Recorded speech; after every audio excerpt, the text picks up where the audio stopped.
우선 개괄적으로 마태복음에 대해서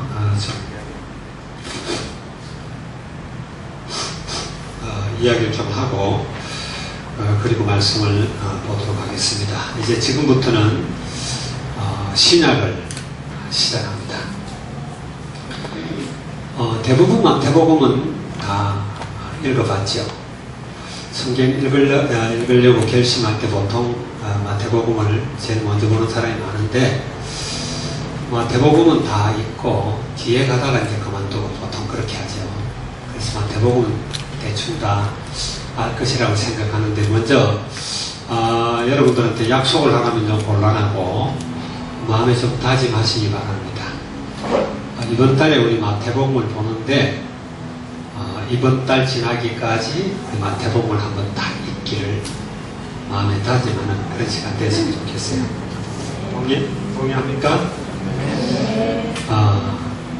이런 우리가 기도 수첩 순서 나가는 대로만 우리가 성경을 읽고, 그 다음에 우리 주일 강단이 또 순서대로 나가잖아요. 그렇게만 나가면은 1년이면 충분히 성경 한번 읽어요. 그러니까 거기 보조 맞춰서 이렇게 좀 나가면 좋겠다는 생각이 들고, 이제 마태복음은 예수님의 제자 세리였던 그 마태가 예수님의 일생을 기록한 거예요. 그래서 이제 우리는 보통 마태, 마가, 누가, 요한 이 네 권을 복음서라고 합니다. 복음서라는 말은 그리스도에 관해서 기록한 글이다, 그런 이야기예요. 그리스도에 관해서 기록한 글인데, 특별히 마태, 마가, 누가 이 세 복음서는 관점이 같아요. 어떤 관점이냐면 예수님의 출생에서부터 십자가에서 죽으시고 부활하시고 마지막에 하나님이 그레이트 커미션을 주시고까지 쭉 기록을 해놨어요. 그래서 같은 관점이다. 그래서 공관복음이다. 공관복음. 예수님의 생애에 대해서 써놨는데 마태복음하고 마가복음하고 누가복음 이렇게 보면은 조금씩 달라요. 똑같은 사건을 똑같이 기록한 것도 있고. 왜 다르냐? 그리스도를 하나님은 우리가 입체적으로 알기를 원합니다. 요한복음은 우리가 제4복음이라고 하는데, 이건 전혀 다른 관점에서 요한복음을 기록했기 때문에, 요한복음 여러분 읽어보면 처음부터 예수 그리스도는 바로 하나님이다라고부터 시작이 돼요.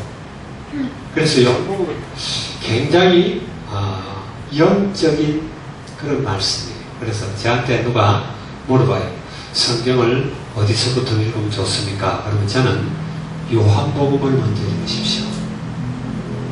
좀 신비롭고 이해하기 힘들지만 요한복음을 먼저 읽고, 그 다음에 읽으려면은 로마서를 읽으십시오. 그리고 또 한 권을 더 우선순위로 추천한다면 다 읽어야 되겠지만은 갈라디아서를 읽으십시오. 이렇게 이제 갈라디아서는 복음이 뭔가를 율법과 복음을 선명하게 갈라주거든요. 로마서는 우리가 믿는 성경 전체의 교리를 싹 정리해 놓은 거예요. 그리고 요한복음은 처음부터 그리스도는 하나님이었고, 그리스도는 말씀이었고, 말씀이 육신되어 하나님이 되시고, 이렇게 쭉 기록을 합니다. 근데 마태마가 누가는 관점이 달라요. 한쪽은 마태가 기록을 하되 유대인을 대상으로 해서 기록을 했어요. 그리고 마가는 로마인을, 누가는 특별히 예수님이 완전한 인간이었다는 데다 또 초점을 놓고 기록을 합니다. 말하자면은 입체적으로 우리 보현이가 여기 있는데, 보현이 안면을 보고 누가 보현이를 설명을 해요. 그러면은 보현이를 잘 설명했지만 완전하지 않아요. 옛날에 어떤 그 여자분이 사모님하고 저하고 잘 아는 사람인데 자기를 자칭할 때 미인이라고 해요. 나 같은 미인을 막 이렇게 우리가 보면 아닌데 그래 이제 착각에 빠진 사람들 많거든요. 아주 나 같은 미인을 이렇게 이야기를 해요. 그랬더니 어떤 선교사님이 저 옆면을 봐야 되는데 옆면을 보면 영 아닌 거예요. 앞면을 보면 그런 대로 작게 예쁜데 그래서 보현이를 갖다가 외모를 갖다가 설명을 하려면은 어떤 사람은 앞면을 보고 설명을 하고 어떤 사람은 옆면을 보고 설명을 하고 어떤 사람은 뒷면을 보고 이 필리핀에서는 특별히 그런 사람들 많죠. 그죠? 저 마카티 같은 데 걸어가거나 아테네오 이런 데 보면 대부분 예쁘고 잘생겼는데 다리가 쭉 빠지고 막 날씬하고 예뻐서 이렇게 하는데 앞을 보면 영 아닌 사람들이 있어. 얼굴을 보면 그런 사람들이 있죠. 그죠? 그런 걸 보고 이제 실망도 하고 그러는데 그래서 성경도 그렇게 기록을 했다.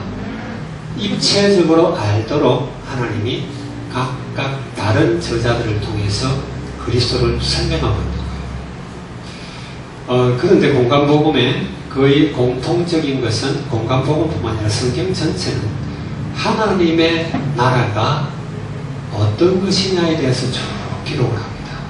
하나님의 나라. 창세기부터 하나님의 나라의 초점은 하나님이 다스리고 하나님이 통치하는 거기에 있는 거예요.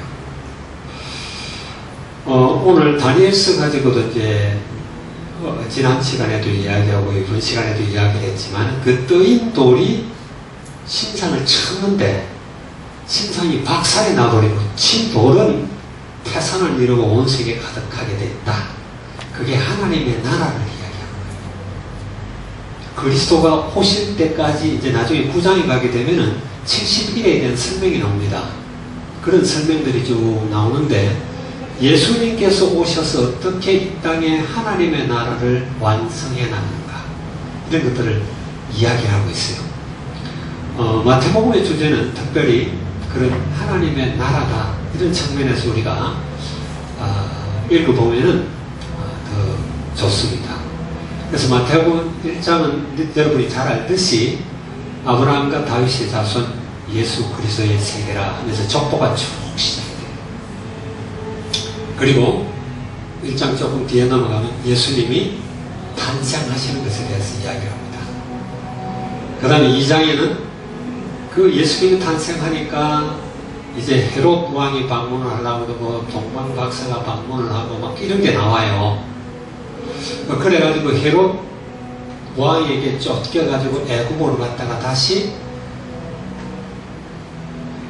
이스라엘로 돌아와갖고 갈릴리 나사렛 지방에 가서 이제 사시는 것부터 이야기를 해요. 그리고 3장에 가면은 세례 요한에 대한 이야기가 나옵니다. 세례 요한이 와서 회개하라 천국이 가까웠다. 즉 하나님의 나라가 가까웠다로부터 말씀을 주시는 거예요. 주님이 예수님이 등장하면서 하나님의 나라가 오는 거예요. 예수님과 함께하는 그게 하나님의 나라입니다. 하나님이 통치하는 거거든요. 그래서 예수님하고 함께 다니면 어떤 것도 문제가 안 돼. 여러분이 잘 알듯이 예수님이 하고 이렇게 같이 다니면은 파도가 쳐도 괜찮고 귀신 들린 자가 있어도 괜찮고 어떤 일이 일어나도 괜찮아요. 하나님이 통치하기 때문에. 그래서 회개하라 천국이 가까웠다 이렇게 이야기를 하는데 예수님이 이제 세례 요한으로부터 세례를 받잖아요. 세례를 받게 되고 사당 들어가면은 사단으로부터 시험을 받아요. 말하자면 제일 먼저 하나님의 나라 온 증거로 사단의 권세를 꺾어버립니다. 사단의 권세를 꺾어버리고 예수님이 17절을 보면 똑같이 세례 요한처럼 회개하라 천국이 가까이 왔다. 가까이 온 게 아니라 이미 오신 거예요. 그러나 그 천국이 우리에게 오는 것은 달라요. 우리에게 오는 것은 예수님이 가시고 마가다락방에서 기도할 때 성령이 임합니다. 성령이 우리 안에 올 때 그때 비로소 하나님의 나라가 시작되는 거예요. 이미 우리는 하나님의 나라에 참여하고 있어요. 하나님 우리를 통치하고 있고 우리를 통해서 하나님의 통치가 일어나고 있고 맞습니까? 우리는 참 왕적, 선지자적, 제사장적 사역을 우리는 감당하고 있어요. 하나님 만나는 길을 우리가 제시하고 있고 어떻게 하면 죄와 저주 재앙에서 우리가 자유할 수 있느냐 하는 제사장적 사역을 우리가 감당하고 있고 또 왕으로서 하나님이 말하는 그 천년왕국이라는 성경에서 말하는 왕권에 우리가 참여하는 거예요. 세상 사람들이 어떻게 할 수 없는 종노릇하고 있는 그 사단 권세, 악한 영의 권세들을 예수 이름으로 우리가 결박하고 끊고 하나님의 나라가 임하게 하는 거기에 우리가 참여하고 있단 말이에요. 믿습니까 여러분? 그래서 이제 하나님의 나라가 이 땅에 오면은 지금까지 우리가 살고 있던 세상 나라의 그런 삶의 원리와 이 하나님의 나라와는 완전히 바꿔버려야 되는 거예요. 생각 자체를, 삶의 원리 자체를 바꿔버려야 돼요. 근데 그게 굉장히 안 되는 거예요. 늘 강단에서 설교하는 게 바로 그겁니다. 뻔히 알면서 안 해요. 세상 나라를 계속 쫓아가고 있다. 삶의 원리가 틀려요. 전혀 다릅니다. 여러분들이 그걸 알아야 되는데 모세가 이 땅에 오고 나서 모세가 이 땅에 와가지고 모세가 드디어 출애굽을 하고 그 다음에 시내산에서 율법을 받게 되고 이제 율법을 이스라엘 백성들에게 가르칩니다. 그리고 그 율법이 원래는 복음인데 이 율법을 잡고 종교를 만들어버려요.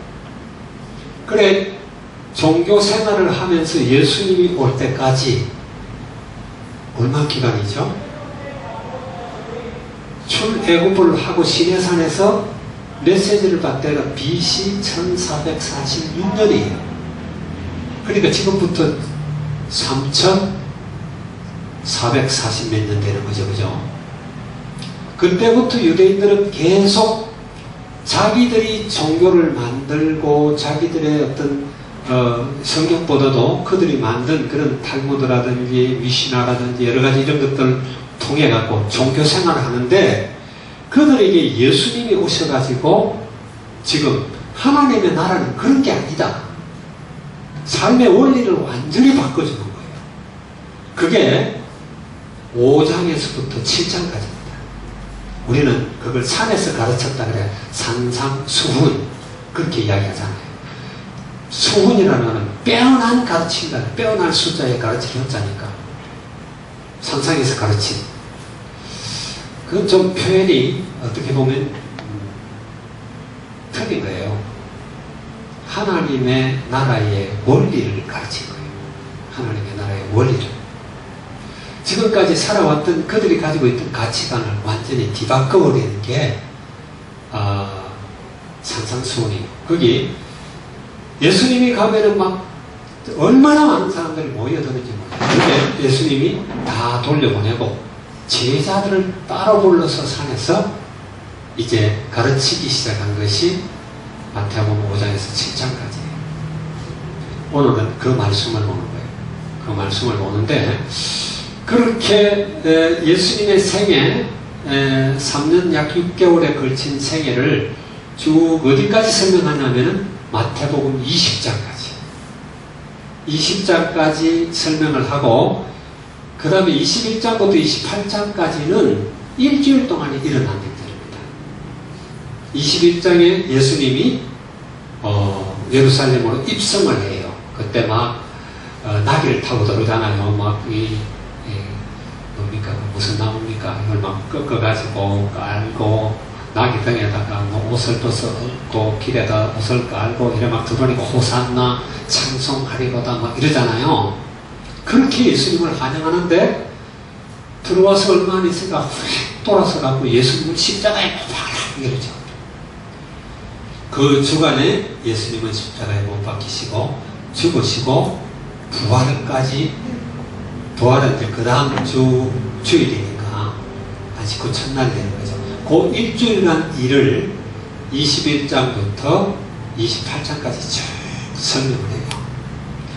그런 설명을 통해서 이 땅에 하나님의 나라가 어떻게 오는가를 이야기하는 거예요. 좀 어렵죠? 처음 듣는 사람들은 조금 어려울 거예요. 그러나 자꾸 듣다 보면 그런가 보다 알게 돼요. 그래서 이제 그런 맥락에서 우리가 이제 특별히 이번 달에는 유 목사님이 의도하는 게 뭐냐면 잘못된 걸 고쳐라는 게 잘못된 거. 그래서 일가도 잘못 알고 있는 것, 하나님의 나라는 전혀 다른 거다. 그런 이야기. 이거는 잘못 알고 있는 천국, 그 다음에 잘못 알고 있는 헌신, 잘못 알고 있는 족, 이렇게 쭉 나가요. 말하는 원리가 다른 거예요. 원리가. 우리는 그 원리를 잘 알아야 됩니다. 자꾸 소속에 대해서 이야기하는데 요한일서 5장 19절에 보면 그래, 우리는 하나님께 속했고 세상은 다 악한 자에게 속했다. 세상은 하나님의 자녀가 아닌 세상을 이야기하는 거예요. 그거는 세상에 속했다는 말은 세상이 악한 자는 사단을 이야기해요. 신분이 사단에게 속한 거예요. 신분이 여러분 전부를 이야기하는 겁니다. 알죠? 그죠? 신분이 전부예요. 다 전부. 요즘 전에 박근혜 대통령, 전 대통령하고 문재인 대통령 우리가 보잖아요. 신분 싹 바뀌어버리니까 한쪽은 완전히 엉망진창이 되는 거예요. 신분이 전부예요. 그런데 우리는 하나님의 자녀고 하나님께 속했고 세상은 사단에게 속했고 사단의 자녀예요. 사단의 자녀. 그러니까 삶의 원리도 전부 다른 겁니다. 천국의 원리고 세상의 원리인 거죠. 그죠? 우리는 우리 임금이 그리스도입니다. 하나님입니다. 아멘? 우리는 하나님의 나라를 추구하고 하나님의 주신 말씀을 따라가는 사람들이에요. 그러니까 세상은 그렇지 않죠. 세상 임금 사탄의 속성 자체가 들어앉게 되고 그 암인 사탄을 숭배하는 그걸 우리는 우상숭배다 그러는데 그걸 영적 문제다 이야기해요. 영적 문제가 올 수밖에 없는 거죠. 사탄을 숭배하는 거니까 그게 영적 문제예요. 우리는 하나님의 형상으로 지음받고 하나님을 섬기도록 그렇게 만들었는데 그게 아니라 우리가 자꾸 제사 지내고 내가 제사를 너무 많이 지내갖고 제사 차리는 법이 지금도 눈에 뻔해요. 우리 집에 1년에 11번 지냈어요. 11번. 그게 세상 나라예요. 세상 나라. 그래 그게 우리 속성도 사단의 속성을 가졌고 사단이 만드는 그런 문화, 세상이 사단이 만드는 풍속, 그걸 쫓아간단 말이에요. 그걸 쫓아가고 있고 그걸 구하고 있고 기도하는 게 다 세상 거예요. 그래서 지금 계속 이야기하잖아요. 우리가 구하는 건 세상이 구하는 거하고 다른 거다. 세상에서는 어쨌든 사람을 지배하고 누르고 위에 올라가고 돈 많이 벌고 막 세상에서 뛰어나고 특히 자기 내세우고 자기 자랑하고 자기 욕망 추구하는 그걸 세상은 계속 가르치고 그걸 위해서 학원도 만들고 가외 공부도 시키고 막 그거 잘하도록 별의별 이걸 다 만들어요.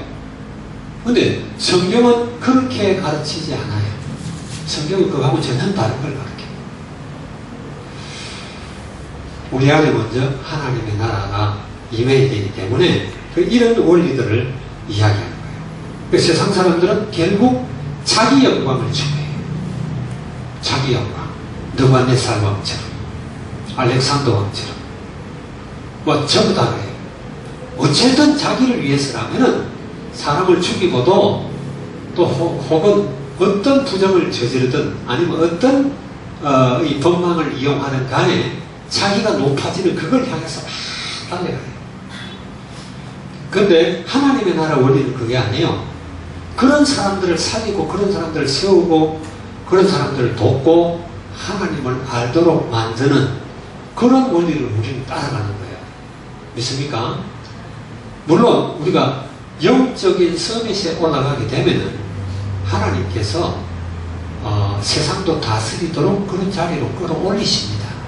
그러나 우리가 추구할 것은 그게 아니에요. 하나님이 통치하는 나라를 구하는 거예요. 그렇게 할 때 세상 끝도 그 앞에 굴복하게 돼요. 그게 하나님 나라의 원리예요.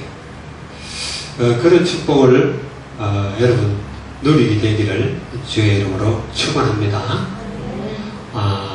그래서 성경에도 보면 쭉 대조가 되잖아요. 말하자면 이삭과 이스마엘, 에서와 야곱, 하여튼 쭉 다 그래요. 다윗과 사울, 사무엘 쭉 다 나오잖아요. 세상 걸 추구하는 사람과 하나님 것을 추구하는 거예요. 자, 그걸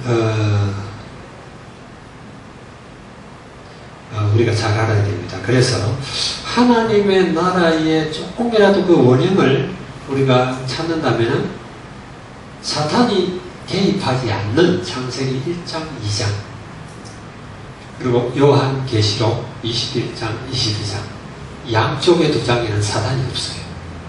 세상 임금이 없어. 거기에 어떤 모습이 하나님의 나라의 모습이다. 그렇게 우리가 생각하면 돼요. 생각하면 되고 그렇게 우리가 알고 오늘 말씀을 이렇게 봤으면 좋겠어요. 자, 산상수 제일 처음에 나오는 게 우리가 잘 아는 팔복이라는 8가지 복을 이야기하는 거예요. 여기 사람들이 잘못 알고 있는 복 그랬어요. 우리는 진짜 복을 추구해야 돼요. 세상 임금 사단이 주는 복이 아니라 진짜 복. 이거는 전부 살리는 복이에요. 힘주는 복이에요. 세우는 복입니다. 아멘? 그래서 제일 처음에 보면 심령이 가난한 자는 복이 있나니 5장 3절에 그렇죠. 그죠? 심령이 가난한 자는 마태복음을 여러분들 펴고 보는 게 좋을 것 같아요. 심령이 가난한 자는 복이 있나니 천국이 저희 것이며 이제 처음부터 하나님의 나라를 이야기하죠. 천국은 하나님의 나라예요. 그런데 이제 심령이 가난하다. 세상 사람들은 부한 걸 복이라고 생각을 해요. 이걸 한마디로 말하면은 심령이 가난한 게 어떤 걸까? 우리가 한마디로 말하면은 하나님께 계속 하나님의 뜻을 이루려고 기도하는 자. 나의 연약함을 하나님께 이야기하고 하나님으로 충만하기를 구하고 이렇게 늘 기도하는 거예요. 그래서 나의 어떤 부족함을 하나님이 채우시고 하나님의 나라가 임하도록 그렇게 구하는 걸 심령이 가난한 자다. 우리는 보통 어쨌든 부해야 된다고 생각을 하잖아요. 그래서 지금도 기도원 같은 데 가보면 그래요. 막 입시철 되면은 막 기도제목들이 다 그런 거예요. 이 학교 정문에도 써붙여 놔놓고 우리 아들만 잘 되도록 얼마나 그 지독한 이기적인 거예요. 여러분들이 직장 들어가는 것도 그렇고 학교 들어가는 것도 그렇고 기도할 때 여러분들은 하나님의 뜻을 구하세요. 떨어지든 붙든 하나님의 뜻이 이루어지기를 기도해야 돼요. 아멘? 그러면은 하나님이 정말 기뻐하시고 우리가 생각하지도 않고 예상치도 않는 그 길을 하나님이 이어서요. 그래야 되는 거지. 세상 사람들하고 똑같이 우리 원래 가지고 있던 IQ 110 나는 99야 IQ가. 그러니까 세 자리 숫자가 2자리 숫자인데 이걸 갖고 노력해봐봐야 그게 그거예요. 하여튼 내 고등학교 때 처음 IQ 검사할 때 99가 나왔어. 그러다 그 외에는 IQ 검사 안 해봤어. 잘 모르는데 어쨌든 그걸로는 올라가봐야 한계가 있는 거예요. 그게 아니에요. 우리는 망해 보여도 하나님 뜻이 뭔가 그걸 봐. 다니엘은 사자굴에 들어갈 거 뻔히 알면서 기도했어요. 그렇게 될 거 뻔히 알면서. 그래서 우리는 어쨌든 이렇게 좀 가난하다. 뭔가 하나님 앞에서 하나님, 나는 안 됩니다. 나는 세상을 이길 수 없습니다. 하나님의 능력이 필요합니다. 주님의 도움이 필요합니다. 이런 신앙, 이런 사람은 굉장히 복이 있는 거예요. 그 스티브 잡스가 그 스탠포드에서 연설한 Stay hungry, stay foolish 그죠? 그 뭘 알고 한 것 같은데 세상 것도 사실 그 사람이 바로 본 거예요. 뭔가 나는 부족하다고 느껴요. 저기 옆에 가면은 발가벗고 이렇게 심볼 써 있잖아요. 저게 도대체 뭔 뜻이냐, 저 옆에 심볼이 뭐냐 그랬더니 그러더라고요. 갈망하는 청년이에요. 맞은 지식을 갈구하고 갈망하고 나는 부족하다고 느껴요. 그럼 좀 상당히 복음적이잖아요. 그죠? 우리 심령이 그래야 해요. 그 세상 개념을 확 뒤집는 거예요. 유대인들은 그렇지 않아요. 최고를 추구해요, 항상. 그래서 노벨상도 제일 많이 받고, 아이비리그도 제일 많이 들어가고, 세계 경제도 다 잡고 있고, 지금 세상 문화도 제일 앞장서 가고 있고, 빌 게이츠라든지, 주커버그라든지, 다 그 유대계 사람들이잖아요. 뭐, 아인슈타인이라든지, 그 유명한 사람들, 스필버그라든지. 그 세계, 그, 최고의 기업 50개 중에 20개가 유대인 거라고 돼요. 그 사람들은 그걸 하나님의 나라가 아니라 세상이 그걸 계속 추구해 나가요. 그게 아니다. 그리고 애통함이 없는 자가 아닌 애통한 자가 복이 있다고 했습니다.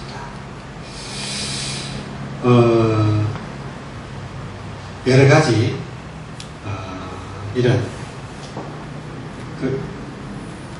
우리는 굉장히 아까도 이야기했죠. 자기 숭배.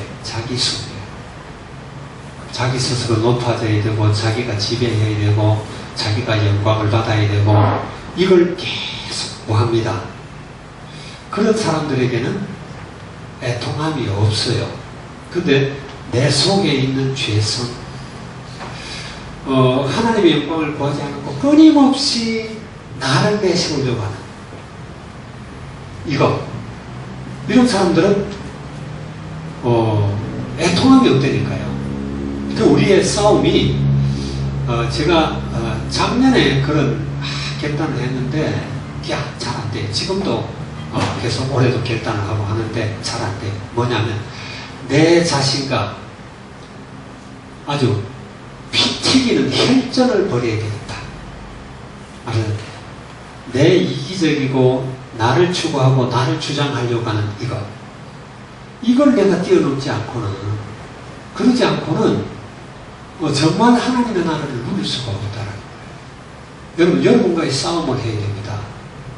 여러분 속에 우리 다락방에서 주시는 메시지라면 각인 뿌리 체질 잘못된 거, 유대인들 속에 그게 아주 그냥 그 1400년이 흐르도록 뿌려내려져 있는 그거예요. 그래서 그들을 보고 하나님을 잘 섬긴다고 하는데 사실 뜯어보면 하나님을 섬기는 게 아니라 자기 숭배예요. 자기들이 정해놓은 법. 예수님 부자 청년 보고도 날 따라오라 그러니까 포기 못하잖아요. 그거 하고 우리는 싸워야 돼요. 그걸 추구하는 사람은 애통함이 없어요. 근데 내가 정말 너무너무 사단의 어떤 이런 속성과 뿌리가 제약이 너무 깊이 뿌리되어 있구나, 체질화되어 있구나, 나도 모르게 자꾸 그리 가는구나, 이런 사람들은 애통할 수밖에 없는 거예요. 세상이 죄의 톱니바퀴로 다 이렇게 물려가지고 막 돌아가는 거예요. 요즘 요즘 또 삼성 임원들 불러들이고 막 이래갖고 조사한다고 난리예요. 이게 뭐냐? 권력과 부가 톱니바퀴처럼 물려서 세상이 그렇게 돌아가요. 지금 정권은 안 그러냐? 또 그렇게 될 거예요. 또 그렇게. 왜? 그들이 정말 하나님의 사람이 되지 않는다. 여기에 대해서 우리는 애통해야 한다. 그게 복 있는 사람이다. 여러분, 복 있는 사람 되기 바랍니다. 복 없는 사람 이런 시간에 잠이 온다니까. 잠 깨요. 그리고 교만한 자가 아닌 온유한 자가 복이 있다고 말씀하셨습니다. 나를 봐라 하는 사람들 좀 조심해야 돼요. 교만하면 안 돼요. 교만은 패망의 선봉이라고, 넘어짐의 앞잡이라고 했어요. 하나님 가장 싫어하는 게 교만입니다. 이 교만이 하나님보다 자기가 영광 받으려고 하는 사단의 속성이 첫 번째예요. 그래서 교만한 거 하나님 되게 싫어해요. 그래서 온유하다는 말은 그 교만의 반대일 수도 있고, 또 온유는 뭐냐? 하나님 앞에 무조건 엎드리는 거예요. 온유. 성경에서 말하는 온유는 하나님 앞에 무조건 엎드려요. 하나님 말씀이면 따지지 않아요. 내 짤막한 지식을 갖고 뭐 옳으니 그러니 그러지 않아요. 말씀 앞에 무조건 엎드리는 사람, 하나님 앞에 무조건 엎드리는 사람. 그래서 민수기 12장 3절에 보면 그랬잖아요. 모세의 온유함이 지면에서 가장 뛰어나다. 모세보다 더 온유한 자가 없다. 모세의 특징은 무조건 하나님 앞에 엎드립니다. 그 하나님을 하나님 되게 하고 그렇게 하는 건데,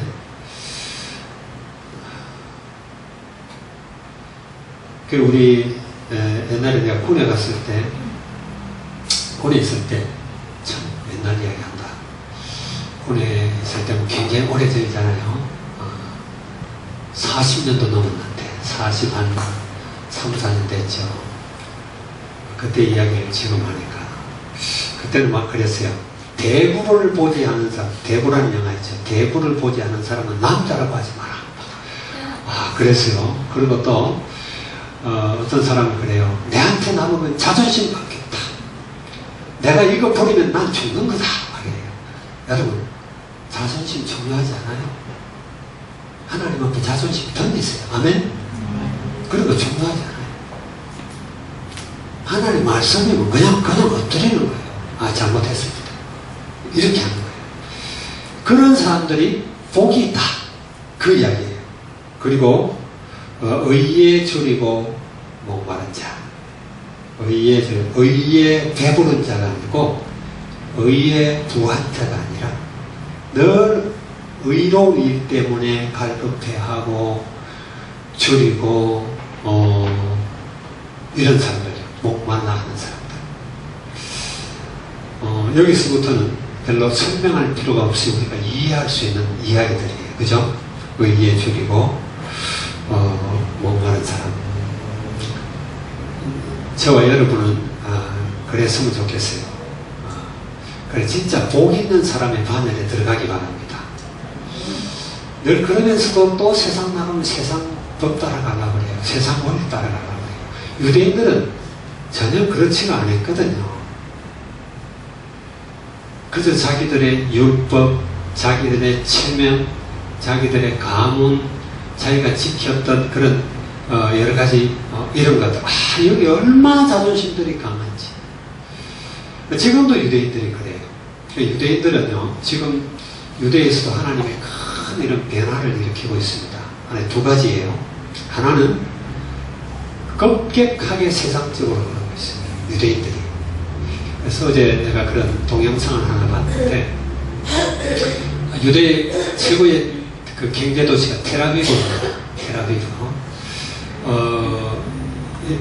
이스라엘을 여행을 하려면 비행기를 타고 내리면 테라비브 공항에 내려요. 테라비브 공항에 내리는데 거기가 최고의 경제도시고, 미국뿐만 아니라 우리나라까지도 모든 대사관이 거기 있습니다. 예루살렘에 있는 게 아니고. 근데 그 테라비브에 지난 6월 9일 날 한 달 안 됐잖아요. 거기에 이제 말하자면 그 괴상한 축제, 퀴어 축제가 열렸어요. 19번째 테라비브에서 열리는 거예요. 그런데 관광객까지 외국에서 몰려온 사람들, 말하자면 그 동성애 축제에 참여하는 사람 3만 명을 포함해서 20만 명이 넘는 사람들이 거기에 참여를 하고, 완전히 테라비브는 소돔과 고모라가 됐다. 테라비브뿐만 아니라 이스라엘이 그래요. 유대인들이 그런 세상 문화에 앞서갑니다. 그 세상 문화들도 다 그래요. 지금 동성애를 반대하면은 뭔가 시대에 뒤진 사람처럼 진보적이지 않고 캐캐묵은 보수처럼 그런 사고를 계속 집어넣습니다. 공중 건세자가. 그래서 온 세계가 지금 동성애를 부추기고 있어요. 부추기고 있어요. 근데 특별히 그 앞서 있는 데가 유대인의 10%가 동성애자들. 텔아비브 시민의 26%가 동성애자들. 그러니까 유대인이 이 세상 문화를 갖다 끌어가는 데서 맨 앞장서 있다니까. 이게 보통 문제가 아니에요. 그런 반면에 하나님이 이스라엘에 복음운동이 일어나게 합니다. 상반되게. 그래서 이스라엘이 원래 여러분이 알듯이 이스라엘이 1948년에 독립했잖아요. 그러니까 역사가 얼마 안 돼요. 얼마 안 되고 그때만 해도 몇 명 없었어. 없는데 지금도 유대에 다른 나라에 살고 있는 유대인들이 계속 들어옵니다. 들어오고 누가 뭘 해도 그 팔레스타인이 그냥 팔레스타인 국가죠. 그죠? 유엔에서 인정을 했거든요. 팔레스타인은 이제 요단 서안 지구라고 그러기도 하고 예루살렘 동쪽에 이쪽하고 가자 지구하고가 팔레스타인이 지배를 하고 있어요. 국가로 이렇게 인정을 해놨어요. 그래도 실제로 가보면은 이스라엘이 다 지배하고 있습니다. 유대인 그 아랍 팔레스타인 그 지역에도 가게 되면은 모든 도로에 히브리어로 이정표를 써놨어요. 그리고 이스라엘 군인들이 지켜요. 그리고 팔레스타인들이 사는 그런 지역에 막 군데군데 유대인 정착촌을 세워요. 유대인 정착촌을 세워놓고 정착촌을 세우면 도로를 연결하잖아요. 도로를 연결해 들어가도록 하고 이러니까 실제적으로는 완전히 이스라엘이 지배하고 있어요. 그러니까 팔레스타인들은 항상 약자로 눌리는 그런 자리에 있죠. 그런 자리에 있으니까 늘 그냥 많은 문제들이 일어나요. 이제 차를 거기 가서 렌트카를 이렇게 대여를 해도 이스라엘 차를 대여를 하면은 번호판이 달라요. 색깔이. 그 팔레스타인 쪽에 걸 하면 또 번호판이 달라요. 컬러를 제가 기억을 못 하겠는데 그래놓은 아랍 차를 가지고 여행을 하면 군데군데 가는데 자꾸 제재를 당해요. 못 들어가게 하고 검문하고. 근데 이스라엘 차 이걸 다 달고 가면은 문제가 없어요. 다 어디든. 그러고 있는데 어쨌든 곳곳에 지금 정착존을 늘리고 유대인들이 들어오면서 기독교인이 기하급수로 늘어납니다. 기하급수로 늘어나고 전에는 이 메시아닉 주를 막 테러도 많이 하는데 지금은 거의 테러가 없어지는 자유롭게 되는 그런 분위기로 흘러가고 있어요. 그래서 이스라엘뿐만 아니라 중동 전체 지역에 아까 제가 이야기했던 시리아 같은 데는 그런 독재 정권을 통해서 하나님이 난민들을 흩어버리고 그들이 다른 나라 가가지고 난민이 돼가지고 복음을 받도록 만들어요. 그렇게도 하고 또 이란은 98%가 시아파거든요. 시아파고 이란도 이라크도 시아파가 많아요. 근데 다른 대부분의 아랍 국가들을 또 모슬렘 국가들은 다 순입합니다. 그래 막 서로 막 전쟁을 하게 해가지고 또 그래갖고도 복음이 들어가게 하고 어쨌든 아랍 쪽에 지금 복음이 훨씬 활발하게 일어나고 있어요. 유럽은 죽고 있는 반에 그렇게 하나님은 하고 있습니다. 하나님이 하시는 일은 참 묘해요. 유대를 완전히 멸망시켜버리고 전혀 소망이 없도록 만들어버리고 유대의 구심점이 되는 성전도 싹 무너뜨려버리고 바벨론 제국으로 보내가 그 제국을 통해서 복음을 선포하게 만드는 게 하나님의 방법이에요. 그러니까 여 목사님 늘 그러죠. 깨닫지 못하고 선교하지 않으면 하나님이 그 나라를 멸망시켜서라도 선교하게 만든다. 그게 하나님의 계획이니까. 자, 그리고 긍휼히 여기는 자가 복이 있다. 뭐 말할 것도 없죠. 여기서부터는 아까 그 위에서부터는 의에 졸이고 목마르고 긍휼히 여기고 마음이 청결한 자, 그 다음에 화평케 하는 자, 이런 사람들은 복이 있다. 보통 이제 우리는 이 반대거든요. 마음이 청결한 것보다 마음이 여러 가지 복잡하고 또 긍휼히 여길 줄 모르죠. 자기 욕심 챙기고 다른 것까지도 뺏으려고 하고 이게 보통 세상의 원리입니다. 원리인데 성경에서는 그렇게 말하지 않아요. 그리고 화평케 하는 자, 어디를 가든지 문제를 해결하려고 하는 자, 화목케 하려고 하는 자, 치유케 하려고 하는 자, 그런 자가 복이 있다. 이게 예수님이 제자들을 모아놓고 그 군중들을 모아놓고 이야기하면 못 알아들어요. 제자들에게 이렇게 먼저 설명을 합니다. 그래서 박해자가 박해받는 자, 복음 때문에 핍박받는 자, 진짜 복이 있다. 그거 생각하면 나도 복이 있다는 생각이 들어요. 여러분들은 잘 모를 거예요. 처음에 총회에서, 내가 전에 속한 총회에서 목이 잘릴 때 면직이 되고, 그 다음에 목사 면직 때문에 제명이 되고 교단에서도 쫓겨나고, 그것만 됩니까? 그렇게 되니까 후원, 조금 있던 후원까지도 싹 다 떨어집니다. 그 정도가 아니에요. 선교사 연합회 우리 참석하면 다 알았어요. 다 아는 사람들, 친했던 사람들. 그 사람들이 그때부터 우리를 이상하게 보고, 공항에 가면 자주 만나거든. 매주 공항 나가니까. 우리 보면 싹 돌려버려, 고개를. 그러니까 우리도 마음이 여기 소침해지고, 저 사람들 만나봐야 우리를 또 이단으로 볼 텐데. 이런 생각 때문에 말하고 싶지도 않고. 이런 게 얼마나 이렇게 상처가 많은지. 그 정도도 아니죠. 또 우리 교회 아마 이단 이런 이야기 아니면은 우리 교회도 지금 부흥했을 거예요. 한인들 처음에 많이 왔어요. 와가지고 막 은혜 받고 그러다가 어느 날 다락방이라는 소리를 듣고 그냥 인사단하고 가버리면서 그 다음부터 싹 발 끌어버리고 그런 사람들이 한둘이 아니었습니다. 한둘이가. 그래도 우리는 복음 운동을 계속 해야 됩니다. 아멘. 우리 진짜 복음을 가졌기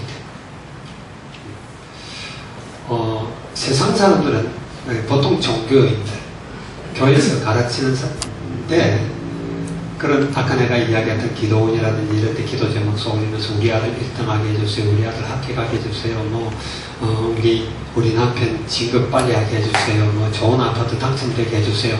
이 전부 세상이 구하는 거예요. 그걸 교회에서 가르치고 있어요. 그렇게 가르치고 있어요. 그 세상 원리 따라가는 거예요. 그렇게 따라가지 않고 반대로 이야기하니까 핍박하는 거예요. 핍박하는 거예요. 근데 성경은 분명히 그렇게 가르치고 있습니다. 그래서 우리가 이제 마태복음을 쭉 읽으면서 여러분들이 관점을 싹 바꿔서 봐봐요. 우리도 예수 믿는다고 그러면서 너무나 세상 원리를 따라가고 있지 않는가 하는 걸 발견하게 될 거예요. 그걸 발견해야 돼요. 나 잘하고 있다, 나 성공했어, 이러고 그렇게 자랑하는 사람들 대부분은 거의 복음이 뭔지를 깨닫지 못합니다. 듣기는 들었지. 그런데 실제로 자기한테 적용을 안 해요. 자, 두 번째입니다. 사람들이 잘못 알고 있는 기도. 자꾸 사람 앞에 서려고 하는 거예요. 여기 6장 마태복음 6장 5절에 보게 되면, 또 너희는 기도할 때 외식하는 자와 같이 하지 말라. 그들은 사람에게 보이려고 회당과 큰 거기에 서서 기도하기를 좋아하느니라. 내가 진실로 너희에게 이르노니 그들은 자기 상을 이미 받았느니라. 이런 걸 이제 읽어보면은 그런 생각이 들어요. 이제 뭐 내가 지금 목회를 이렇게 하고 있는 거는 내가 열심히 안 하니까 교회가 이 정도밖에 안 된다 이렇게 생각할 수 있는데, 이제 다른 사람들, 목회 잘하는 사람들, 그런 사람들을 보면서 이런 생각을 해봐요. 저 사람들은 하나님 앞에 섰을 때 좀 손해가 많겠다. 왜 그럴까? 예를 들어서 여의도 순복음교회 조영기 목사님이라든지 또 저기 김사만 목사님이라든지 뭐 유명한 목사님들 있잖아요. 교인들이 막 몇만 명씩 되는. 그 사람들은 이 땅에 있으면서도 왕 이상의 대접을 받아요. 한 달에 쓰는 판공비만 수천만 원씩, 수억이 넘는 사람들도 있어요. 뭐 이렇게 쓰고 얼마나 많은 존경을 받는지. 자기도 모르게 그렇게 됐다니까. 자기도 모르게 자기가 영광을 받고 자기 자랑하게 되고 뭐 이렇게 되거든요. 근데 우리는 참 자랑할 거 없잖아요. 그러니까 어떤 면에서 하나님 앞에 섰을 때 내가 더 하나님 앞에는 상을 많이 받지 않을까 위로를 스스로 해봅니다. 여러분들도 그럴 수 있기를 바라요. 근데 이 종교인들의 특징이 그렇습니다. 사람 앞에 설명하는 거. 우리 다락방 운동하면서도 그런 사람들 참 많이 봐요. 누구 이렇게 막 오면은 막 유목사님한테 잘 보이려고, 혹은 본부 사람들한테 잘 보이려고 내가 대단한 일꾼인 것처럼 막 설명하는 이런 사람들 참 많아요. 그거 참 경계해야 돼요. 경계해야 돼요. 우리는 하나님 앞에 서야 됩니다. 아멘? 기도도 그렇게 해야 돼요. 그렇게 하면 할수록 우리는 손해예요. 이미 상을 다 받았대. 천국은 받을 게 없대. 그러면 안 되잖아요. 그래서 예수님은 사람에게 보이려고 하는 외식하는 기도를 하지 말라고 했고, 예수님은 사람의 잘못을 용서하시고 하나님께 용서를 구하는 기도를 하라고 하셨습니다. 저는요, 제일 무슨 기도를 많이 하냐? 주기도문을 참 많이 합니다. 어떨 때는 주기도문 구절 하나를 가지고 계속 묵상하면서 그와 연관돼가 기도를 해요. 그거 이상 좋은 기도가 없는 것 같아요. 그래서 하늘에 계신 우리 아버지요. 여러분, 하나님이라고 부르는 것보다 가능하면 아버지라고 하세요. 아버지, 아빠, 아버지. 나도 모르게 툭툭 튀어나와요. 자다가도 일어나서도 아버지. 그 이름이 거룩해져야 된다. 하나님, 그리스도의 이름이 거룩해져야 되고, 하나님의 나라가, 하나님의 이름이 세상에 다른 신들, 다른 어떤 거하고 구별돼야 돼요. 같은 그런 직업을 받는 것 자체가 그건 용납이 될 수 있는 겁니다. 믿습니까, 여러분? 그거는 창조자의 우리 피조물이에요. 그 이름이 거룩하게 되도록 기도하는 거예요. 내 삶을 통해서, 내 생각을 통해서, 내 기도를 통해서, 나와 관계된 사람을 통해서 예수의 이름이 거룩하게 되고, 그리고 그의 나라가 임하기를. 주님이 가르쳐 주신 기도잖아요. 내가 그 주기도 하면서 하나님의 뜻이 이루어지기, 땅에서 이루어지기, 하늘에서 이루어지고 땅에서 이루어지기를 원하고, 그것을 내가 하지 않는 기도가 하나가 있어요. 그게 뭐냐? 일용할 양식을 주시고, 이미 하나님 내게 주셨으니까 그건 특별히 구하지 않아요. 거기에 대한 주석이 나중에 마태복음 6장에 가면 나오잖아요. 먹는 거, 마시는 거, 그런 거 걱정하지 마라. 사람들이 너무 탐욕적인 걸 구하니까 아마 주님이 일용할 양식만 구해라 그러면 된다. 그건 필요를 구하는 겁니다. 필요를. 그래서 늘 기도할 때 그거 빼놓고는 우리 주님이 가르쳐 주신 기도가 너무나 주님의 나라 권세 영광, 그걸 구하는 거예요. 그리고 내가 나를 위해서 구해야 될 것이 몇 가지 있어요. 그게 뭐냐? 우리에게 잘못한 자를 우리가 용서한 것처럼 주님이 우리의 잘못을 용서해 달라고 합니다. 그걸 주님은 바로 그 주기도 그 뒤에 바로 이어서 또 한 번 더 반복을 합니다. 우리가 다른 형제를 용서하지 않으면 하나님 용서하지 않겠다. 그리고 누가복음 그 몇 장입니까? 거기 보면은 1만 달란트 빚진 자 이야기하잖아요. 우리는 1만 달란트를 탕감받은 자인데 100데나리온 빚진 자를 용서하지 못하는 그런 사람으로 있으면 1만 달란트 그것도 취소시키겠다는 거예요. 왜냐하면 우리는 상상할 수 없는 어마어마한 죄악을 용서받은 자예요. 믿습니까? 이미 십자가에서 그리스도께서 다 이루었다 그러고 그걸 믿는 순간 나의 원죄, 이건 뭐 어떻게 얼마나 큰지 계산할 수 없는 거예요. 조상으로부터 내려온 것, 내가 범한 것, 지금도 계속 일어나고 있는 이런 죄악들, 그걸 주님께서는 죄 없다라고, 그리스도 안에서 의롭다라고 우리를 인정한다고 했어요. 이 죄 용서를 받은 자로서 내게 잘못한 그걸 용서하지 못할 때 너는 아직 구원이 뭔지 죄속이 뭔지를 깨닫지도 못한다. 이걸 기도합니다. 여러분 기도하시기 바랍니다. 그리고 시험에 들게 하지 마시고. 왜? 너무 시험 들게 많아 세상에. 특별히 우리 청소년들, 젊은 사람들, 지금 막 성경이처럼 직장 생활 나가는 사람들, 사방에서 그냥 틈이 어디 있나 보고 틈만 있으면 파고 들어가서 막 세상 속으로 끌어넣으려고 그런 유혹들이 쫙 늘려 있어요. 이 시험에 들지 말고 악에서 구원하옵소서. 이거 이상 좋은 기도가 없어요. 이걸 우리가 묵상하면서 기도하면은, 물론 이거 말고 내가 기도한다면 그거는 그냥 우리 성도들을 위해서, 그리고 우리 전도 현장의 허감이 무너지고 하나님의 나라가 임하도록 우리의 기관들과 또 우리 시스템들 있잖아.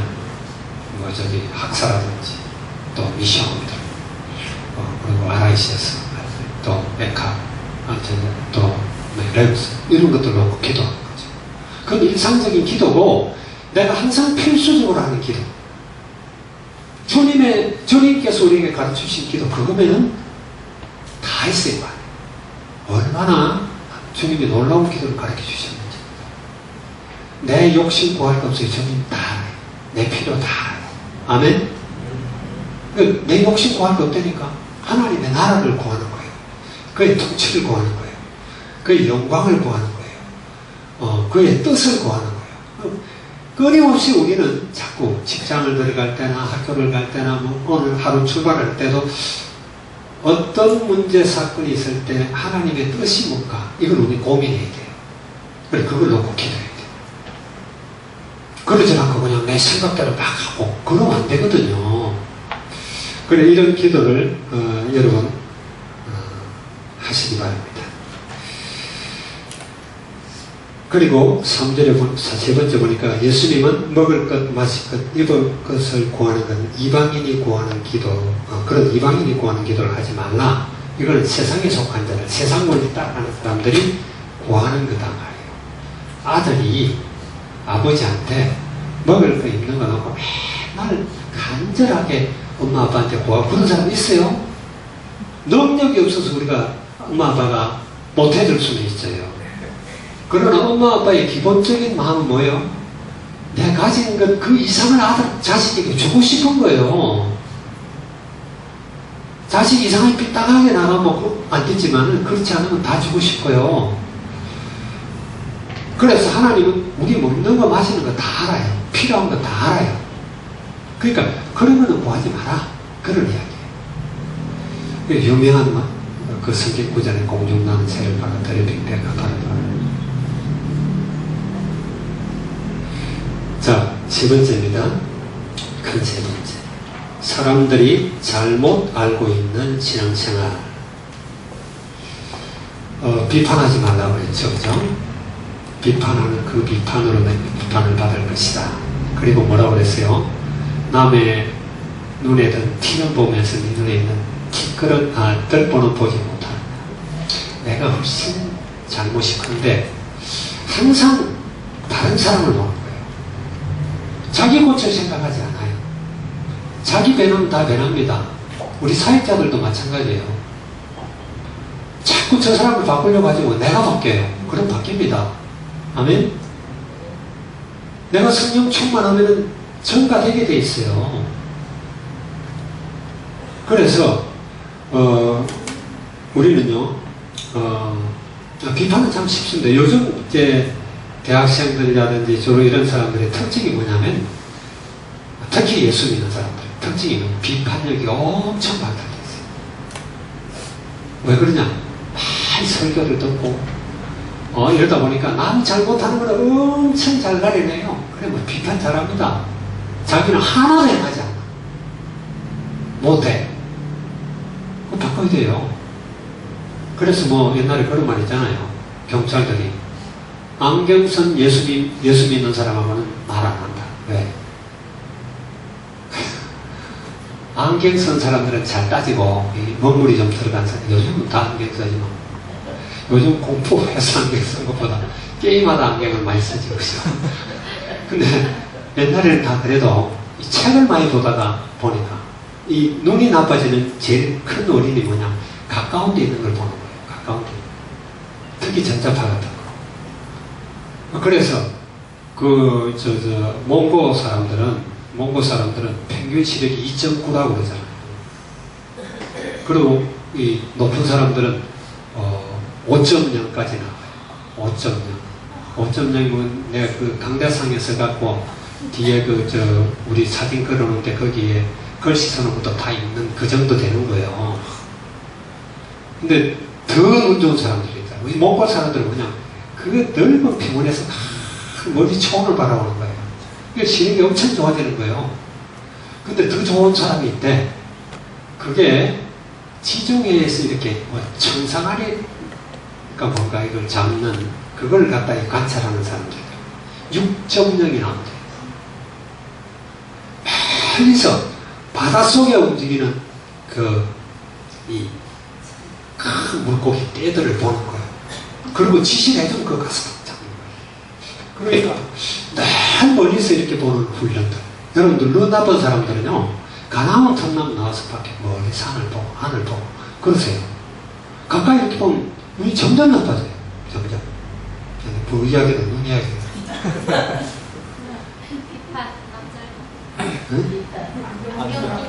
안경 낀 사람. 안경 낀 옛날에 그래, 안경 낀 사람. 안경 낀 사람들이 그래, 원물이 좀 들어가면 한다고 따지거든. 그런데다가 예수 믿는 사람. 예수 믿는 사람 못 말해요. 얼마나 똑똑한지. 많이 들어갖고 알거든요. 그러니까 지는 안 행하면서 이렇게. 요즘 젊은이들의 특징이 비판을 잘해요. 비판은 여러분 너무 쉬운 겁니다.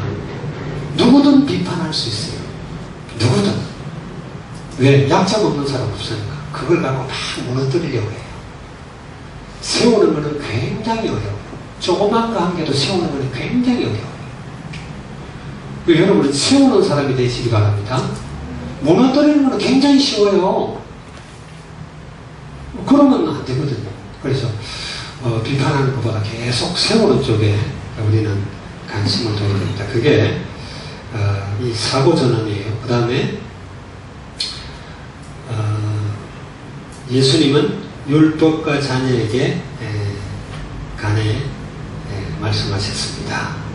그리고 책장 11절 12절이죠. 우리 한번 볼까요? 자, 너희가 악할지라도 좋은 것으로 자식에게 줄 줄 알고 하물며 하늘에 계신 너희 아버지께서 좋은 것을 구하는 자에게 좋은 것을 주시지 않겠다. 그러므로 무엇이든 남에게 대접을 받고자 하는 대로 너희도 남을 대접하라. 이것이 율법이요 선지자니라.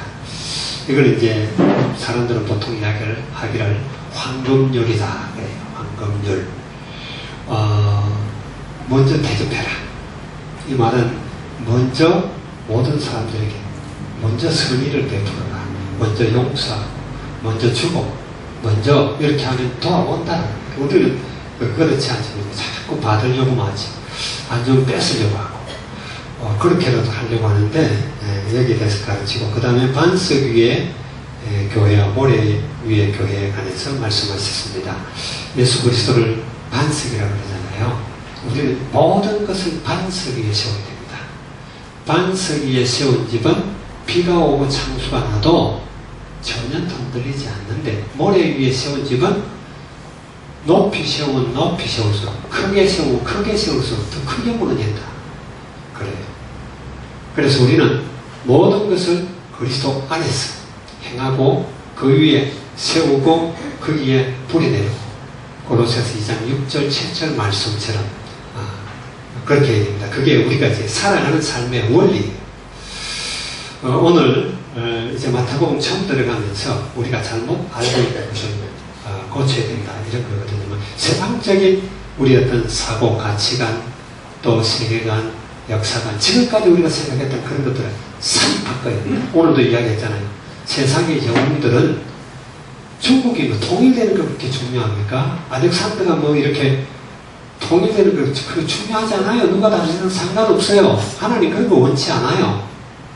자기 야망 때문에 수많은 수십만 명, 수백만 명의 사람들을 갖다 학살을 하고 죽이고, 세상에 용이라는 사람들은 다 그래요. 다 복음 없는 사람들이 똑똑하면 사회 끼치는 해악이 엄청나게 커요. 그래서 그런 걸 이야기하는 겁니다. 그래서 우리는 복음 가진 자로서 이제 하나님의 나라, 하나님의 통치를 받는 사람들은 어떤 가치관을 갖고 살 것인가 하는 것을 마태복음 서두에 이렇게 말씀을 줍니다. 그 축복을 누리는 저와 여러분이 되기를 주의 이름으로 축원합니다. 기도하고 마치겠습니다. 좋으신 주님, 감사합니다. 우리는 세상에 있는 동안 하나님이 원하지 않는 잘못된 그런 가치관을 가지고 살아왔고, 예수 믿고도 그 뿌리와 또 각인된 여러 가지 체질들이 남아서 하나님의 자녀라고 하면서도 세상 원리를 쫓아가고 있는 것들이 우리 몸에 배어 있는 것을 보게 됩니다.